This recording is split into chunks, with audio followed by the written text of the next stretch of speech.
good. Yeah, definitely very good. I would say definitely the violin is more female-oriented, so it's been a little bit different growing up. But honestly, I haven't really thought about it that hard until now, because it's not really something that I guess I've necessarily thought about. And actually, at the top of the level for violin, it's mostly male soloists. So I'm not sure how that happened. But actually, no. It tends to be very across the board, because, well, actually, I don't know why, but it tends to be very across the board. I think it's based on the people's perception of who would generally play the violin. But I don't know. It tends to be all over the place. Yeah, it's weird because when you first start, it tends to be dominated by women, and then somewhere along the way it tends to stop. Part of what I want to do growing up and after college is go to grad school for conducting, and that's like a hugely male-dominated field. And it actually puts me at a huge disadvantage in terms of getting into programs because it's so male-dominated. But somewhere along the line, then something happens. I don't know where it is. It's actually an interesting study. It definitely contributes to it, but in different ways, if that makes sense. I think some organizations try to, flaunt that they have male artists coming in or women artists coming in, but it just depends on the organization. I'm not sure if they do it one way specifically. Good.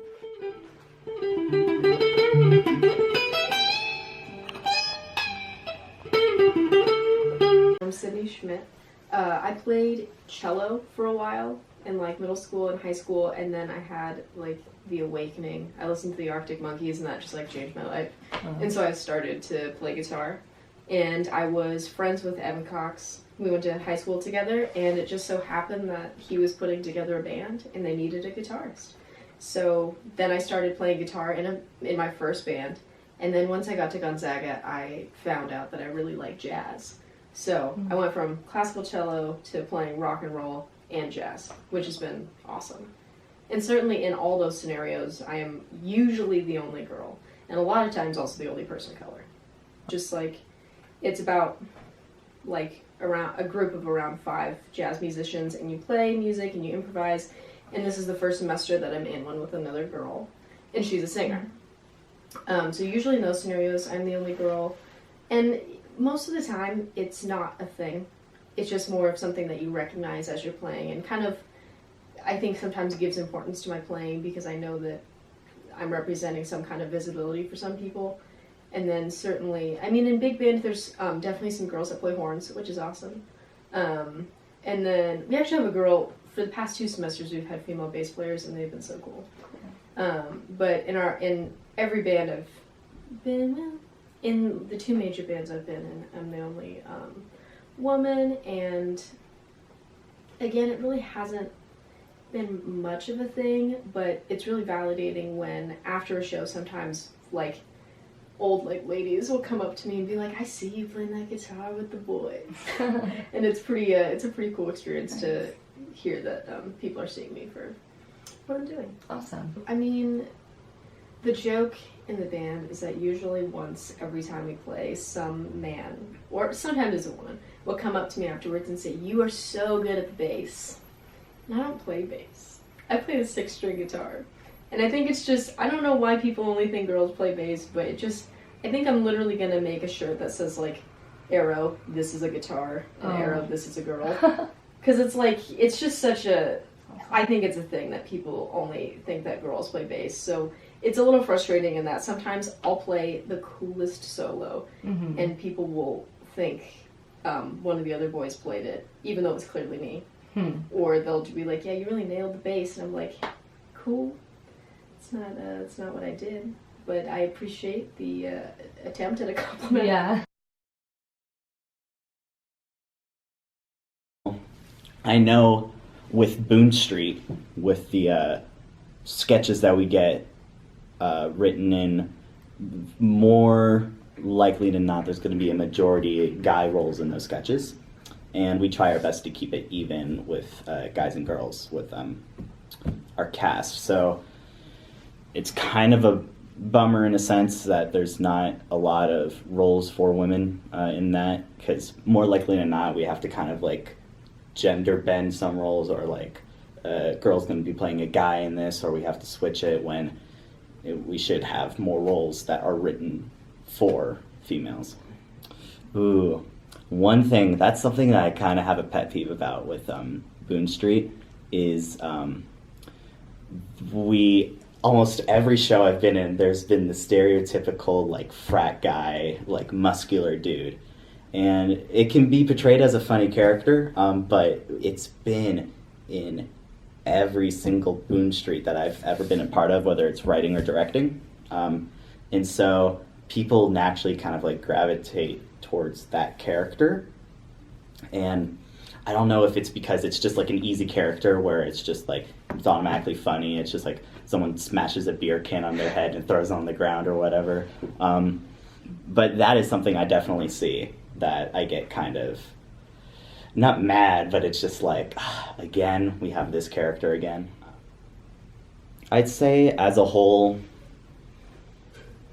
probably yeah, unfortunately. I mean, I can see how drama can be seen as something not for guys, you know what I mean? But it needs to be kind of an equal playing field for everybody.